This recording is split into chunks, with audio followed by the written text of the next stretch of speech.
Hello, YouTube. The stock market has stopped going up. Extreme fear is back. Stocks are very red. If we look at the last 1 week, oh my goodness, you can't hide out anywhere. And Wall Street is worried the bear market has unfinished business. We're going to pick up where we left off yesterday, and we're going to go through and explain this article in a little bit. But first, let's go and look at what else is moving the market today. A week of 1% moves could trigger forced selling on the S&P 500. What do we have again today? Another 1% down day. The NASDAQ is down by 1.9%. We can also note that this pattern is now broken. So what I really want to focus on today, which we'll look at a little bit later in the show, is to focus on higher time frames, notably the weekly chart and then also the monthly chart, because you might be a little bit surprised. But if we look here to RSP, I did this before I hit record, equal weight S&P 500 is almost already on its 50 monthly moving average. It is also below the 50 moving average on the weekly, and it is below the 200 average on the weekly. This is terrible. There's no way to say it. That's why we're in extreme fear. And it looks like the bears were right. The bulls got cocky, and this red is hard to ignore.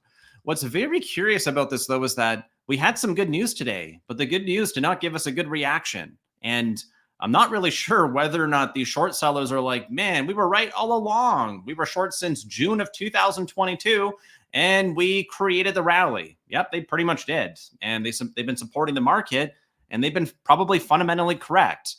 We've said this on this channel before, but being early is just like being wrong. So we want to think about what exactly this could mean. Well, we don't run trillions of dollars or billions, which means that when other fund managers see a week of 1% moves, they are forced to sell. And the saying is that nothing good happens below the 200-day moving average. Well, look no further than RSP. What is it? It's below the 50, it's below the 200, and with a death cross. This chart looks really bad. So if we're focused on tech or we're focused on the S&P, we have to understand what type of data we're looking at. Because now with 2 consecutive daily candle closes below, just like we did last time, then we got a dead cat bounce or basically a trap, and now we're going lower. And what's so interesting about this area is that we have this number, 41405. What is that? I mentioned it yesterday. It's the 50-yard line between our all-time high at roughly 480 and our 52-week low, or the range from the bear market. Where are we right now? Man, we're right back to the middle. We're actually a little bit below it. 41405 is the number. That's our 50% retracement, or again, the 50-yard line. So right now, if we think about this, well, the red team took us all the way down, scored a touchdown, and then the bull team came in, made it all the way to the 20-yard line, but did not actually score the touchdown. And now the bears are coming back, and they got us back to the 50-yard line. Where are we going to go from here? Are we going to go lower, or are we going to go higher? And if you remember, that is precisely what we talked about on the weekend. We talked about how the stage was set. Let me see if I can find that video really fast, because everyone seems to want to tell me what I say in the videos, but like at the end of the day, like just go back and look. It's very obvious. So I said, stage is set. Wow, can't stop big tech. Well, Microsoft is fantastic, magnificent, but everyone else is not. Now we're talking about how low. So the big move is coming, and then how to prepare. That's what I really want to focus on today, is how we can actually prepare.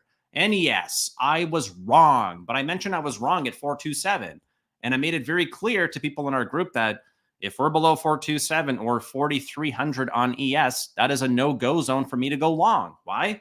Because we're not trending up. So if the market is going down, down, down, and we're like, oh, market's going to go up, if we get evidence we're going higher, that's fantastic. When we get evidence we're not, man, we better be receptive to it. I'm going to ask you for a huge, huge favor. If you could please consider smashing that thumbs up and subscribing to the channel, I would really, really appreciate that. And I'll thank you ahead of time because you guys are just such a great audience. All right, let's get rid of all those icons. There we go. Let's move forward.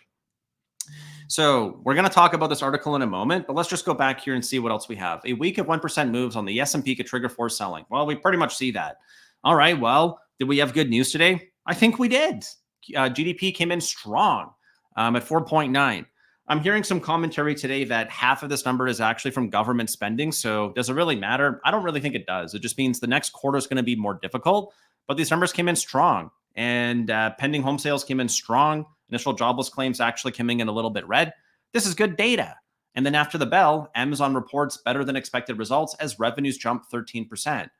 Amazon posts strong revenue, profit on web sales, and cost cuts.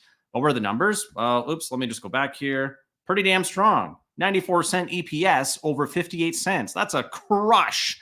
Their revenue, 143 billion versus 141. AWS, pretty much right in line. Advertising came in with a slight beat. So everything looks good. We're going to have to hear what they say in terms of guidance on their conference call. But as of right now, man, headlines look good, but the market's still in fear. We're only here at 26. So I took the screenshot before because we went back up 1 point. So I went over this yesterday too, and it doesn't give me joy to think about this, but when I look at the chart, and that's what we're going to do in a few minutes, like I mentioned, we're going to look at weekly and monthly charts. When I look here, I'm just trying to ask myself whether or not the feelings align with the chart. So we just have to cool off before the next big rally. Well, isn't that what I've been saying on this channel for the last couple of weeks, even making fun of the bears when they're like, oh, you don't know what you're talking about. Well, yeah, that's definitely called complacency. So if I believe we're about right here on the chart, what would happen next? Well, what should happen next is that we get into anxiety. Man, why are my stocks going lower? The rally's taking longer than expected. Well, that doesn't sound so good. And I'm gonna shoot you to another tweet that I actually put out quite a while ago. So I'm gonna revisit this bear story that I was telling, and this is all the way back to April 1st, where we had that SVB crisis. Bear to Lehman was 6 months out. Nice dead cat bounce off of the bear market, and then there was a fat fade that followed it, i.e., potential timing on the psychology chart. So when we look here, let me just make sure on the date. So this one here was shared April 1st, and this one here was shared April 1st. So, man, 6 months later from today, where are we right now? So if we look forward here to Bear Stearns, to Lehman Brothers, well, the dates are right here. September 27th, Small Business Jobs Act, blah, blah, blah. October 3rd, authority to make new commitment under TARP. Okay. And where is the actual collapse? Where is it right here? Sorry. It's a 6-month delay. So I don't actually prep this well enough ahead of time, but from April until now, well, that's like exactly 6 months. Oh, crap. And then we look here to the next chart, and what do we see? This was back in April when we were trading at about 409. Well, we went from 409 all the way up to about 460. And now we're right back down here to 412. We're within about 1% of this previous 409 area, but we're now a year later. So do you think complacency is driving the market? Well, I think it kind of did because, man, was it a pretty nice rip? But let's look here to our weekly chart now and see whether or not we can be a little bit more objective about what's actually being shown to us here on the chart. Why? This is humbling. If you look at the chart, it's quite humbling to realize where we currently are. We talked about this yesterday, so let's look here and let's just quickly update. So that's where we were. Let's see where we are now. Oh, okay. Well, we're right back to where we were. But here's the interesting part. If we look here to the chart here, we know we have the thrill area. It basically forms a head and shoulders. Here, let me just make it a little bit more obvious. Let's go here. So we have, let's draw the tool, draw the pen. So left shoulder, head, right shoulder, and then we go lower. So what does that mean? Well, let's look here. Let's look to our chart. So left shoulder, right shoulder. That was the head and shoulders that led to the decline. Where did we pretty much get the rally halted? At about 460. That looks very similar to me. We don't have an all-time high, lower, high. And then we go here, high, lower, high, right around that area. And then we form lower highs and lower lows. Well, don't have to look any further than the monthly chart to see lower highs and lower lows. And we've closed 2 months below the previous candle low. So what does that mean? Man, momentum's picking up to the downside. High, lower, high, lower, high, lower, high. Low, lower, low, lower, low, lower, low. That's a succession of lower highs and lower lows. That's not what we want to see if we're bullish. And getting complacent just means, man, you're going to lose a whole lot more. Currently at about 412, 413. We're now 10% off the high. We're officially in correction territory. So is the bear going to come back? That unfinished business is like pretty scary now when we think about this. Whoa, whoa, whoa, whoa. That's like not good. So if we think about all this, when we look here to, this is the monthly chart on the log scale, actually. So what that means is that 6 more candles, and then this is where we are. I was looking at the weekly chart. So on the monthly chart, yeah, 6 months later, that's like 6 more sticks. That makes perfect sense to me. All right, now let's go through this article. And just before we do that, let's make sure we finish off on the rest of the data here because, man, everything could change tomorrow, right? What do we get? Man, we got core PCE. I thought this was going to be a bullish catalyst, but I also thought this would be. And it's just been a fat sell. So the technicals are definitely driving right now. And I think a lot of forced selling is really part of the what's happening here. So core PCE, we talked about the bullish story on that, so we're not going to spend too much time. We talked about this here. So weekly and monthly setting lower highs and lows. Weekly and monthly are below the previous low. We're below the 50 DMA, below the 200 DMA. We're below the 50 weekly moving average. There's a lot of bear evidence building up. Let's go through this article now and see what they're telling us here. All right, there's one paragraph I want to focus on. More than 180 stocks in the benchmark are now trading less than they were 12 months ago, even after the equity market snapped a 4-week losing streak with a rally on Friday. This was an article from October 8th. Now let's go here to the heat map. Let's see if we can understand what they're telling us. So let's go to post-market. So Amazon, you can barely even know it reported earnings. Intel is up, but the block is not huge, right? It's up by 5-6%, but the block's not huge. So if now we have a look here to the 1 day, well, it's red, but like it's big tech. So we have to go no group. Oh, there's the theme. It's the really big blocks. It's the most important stocks. Yep, that's the theme. Now let's go to 1 week, and we don't need a group to see what's here. It's obviously red. Okay, but they're telling us that we have to look back a year, right? They're telling us that over the previous 12 months, they've gone nowhere. Okay, let's zoom out again. Whoa, this looks pretty red too. This is in the last 30 days. Okay, 3 months. Ah, very consistent, very red. That's right. 3 red sticks on the month or 3 red monthly candles. Yeah, you're probably going to see a whole bunch of red. Well, that's exactly what we're seeing here. So going back to the heat map now, we got our 3 month. Now let's zoom out to 1 year. Ah, okay. Well, this is where it's a little bit deceiving because if we look at year to date versus 1 year, this is where now year to date, it looks like there's clearly some rotation. Buy tech, basically sell everything else. Buy credit cards. That's what it looks like here. Okay. Well, if we look at the last 1 year, well, some of these blocks turn a little bit more green. And again, we're looking at the S&P 500 stocks. Here they're telling us that 180 stocks are now trading lower than they were 12 months ago. I still see that. But the better way for us to understand the story is to look at RSP, or equal weight S&P 500, which we talked about briefly. So if we understand the broader market, S&P weighted, is now showing me all of these same warning signs, man, that does not feel good because I am exhibiting the exact warning signs of complacency, right? I'm not proud of that. But now that I realize that, I'm like, well, I've still got a whole bunch of time to admit I'm wrong. And unless I see evidence that I'm right, meaning higher lows, higher highs, the bears kind of have it here. So let's go through the chart and see exactly what it's telling us now. So what I want to do now is we're going to go here to just 2 boards, and we're not going to look at any lines. We're going to look at the monthly chart on the right-hand side, and we're going to look at the weekly chart on the left-hand side. And all I want you to pay attention to are going to be the lines. So the blue line is going to mean the 50 moving average, and the black line is going to mean the 200 moving average. This basically corresponds with the short-term price and the long-term price. So on a monthly chart, and again, here we're looking at a log scale S&P 500 on the monthly chart. Well, equal weight S&P 500 is like almost ready to crack, right? It's right there. It's right on the doorstep of losing that 50. And this is a bear market because we're below the 50 and the 200 average. Volume is also picking up. It does not look good at all. Let's look at XLF or financials. Oh, crap. They're like already below. Yep. They're already below the 50 monthly. And we're almost all the way back here to the 2018 and 2020 highs. And on the weekly, we're below the 50 and below the 200. Uh-oh. Let's look at the Russell.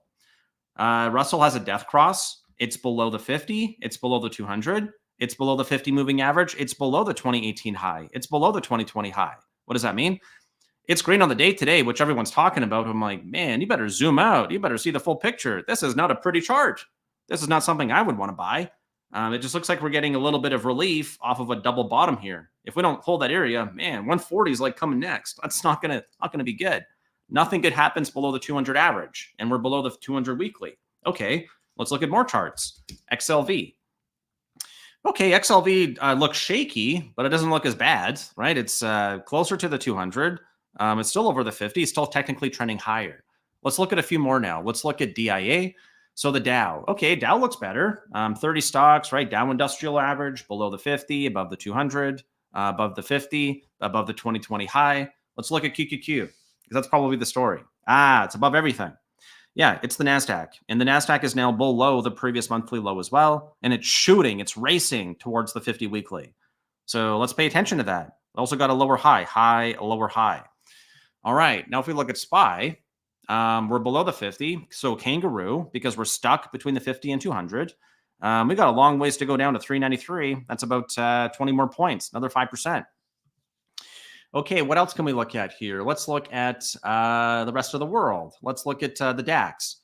DAX is looking like the S&P, to be honest. Let's look at emerging markets. EEM, bear market on both. We're below the 50. We're below the 200. We're below the 50. We're below the 200. Yep, that's a bear. No other way to say it. If we look at FXI, bear, death cross on the monthly, death cross on the weekly, below both, nasty bear, right? It's only the US that's strong. Let's look at ARK next. ARK, bear. We don't have a 200 monthly moving average yet. I don't think so. Nope. Below the 50, below the 200, below the 50. We got a death cross. That does not look good. Let's look at NYA, or the New York Stock Exchange, right? It's 5,000 stocks, I believe. Resting on the 50, just like RSP, and we're below both here, bear market. Below the 50, below the 200.